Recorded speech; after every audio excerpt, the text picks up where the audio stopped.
สบายดีทุกคนมื้อนี้เรามาเบิ่งการปอกหน่อไม้วิธีปอกหน่อไม้เบิ่งวิธีปอกหน่อไม้กันทุกคนตอบดิอันนี้มันหน่อไม้ลายได้นี่เก็บมาที่สวนใหม่ๆเลยอันนี้อ่อนกินได้อันนี้แก่กิ้งไก่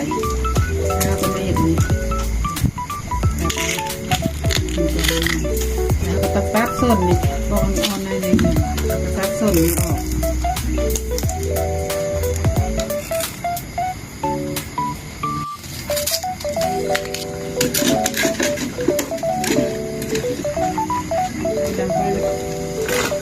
โอ้นะ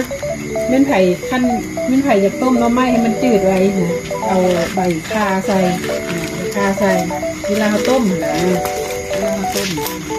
ใส่แบบนี้เวลาเขาต้มนี่นะมันจะจืดไว้แป๊บเดียวเลยจืดเลยนะต้มมาเด้อมาเอายานางเด้อตอนนี้นะมาพริกเราเลยนี่เอาอันนี้ก็พอแล้วน้ำลายจนนี่ข้างกันนะโอ้เขียวเอาพอละอะไรเลย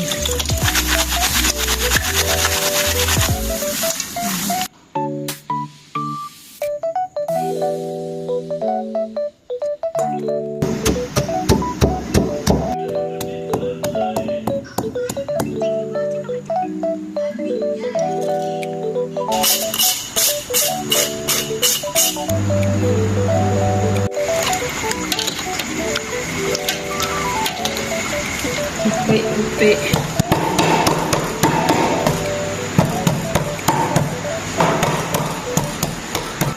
หมดเลย